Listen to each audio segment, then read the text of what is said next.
But he was arrested right on the corner across the street there. Right over by that pink mailboxes. That's where he was arrested. I just happened to be coming home from work, so I stopped in the store, and I felt something was wrong. And no sooner than I turned around the corner coming out the store, they had him in handcuffs. James Dean and his brother Jerry have lived in Brooklyn all of their 57 years.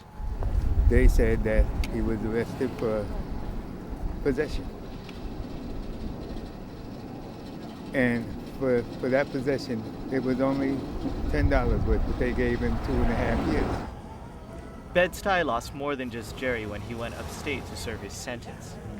The US Census counts inmates in their prison district, which means Jerry's neighborhood also loses the political representation and government funding the census determines. It's like the upstate counties are taking money away from the city.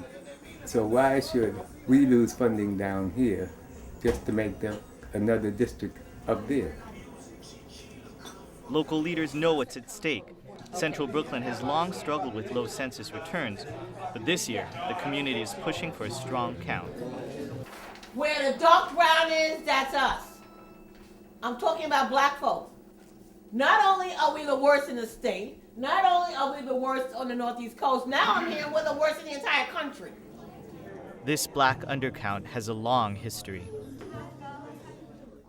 You know, when we first came over here, they considered us 3/5 of human beings, and that was for the purpose of the census count, to keep the census count low.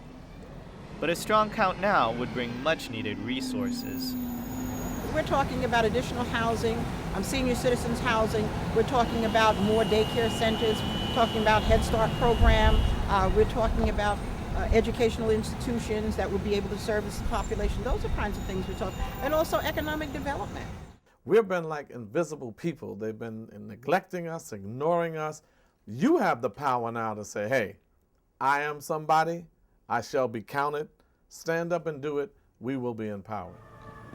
James knows his neighborhood could use the help. Drugs and crime run rampant on his own block. It was a drug house. And at one time, they had people going in and out smoking. But then one day they closed it down. And actually, I think it was one person that got killed during that fire. If we were doing this at night, one of us would be shot because they think somebody watching them. James is fighting to bring his brother's census vote back to Bed-Stuy. He went to Albany to lobby for the prison gerrymandering bill, which would reform how inmates are counted. This is about returning the population for census purposes to the home communities from which the prisoners come and to which they return. But not all Albany lawmakers agree. Some argue that some inmates remain in prison for life or may not return to the same hometown after release. If this bill is passed, New York would be the first state to count inmates in their last place of residence. With 2.3 million Americans in prison, such reform could have national significance. But for James, it's also very personal. His home up there is a 6x4 cell. That's what your home is when you're incarcerated. This is his home, and this is where his vote for the census should count.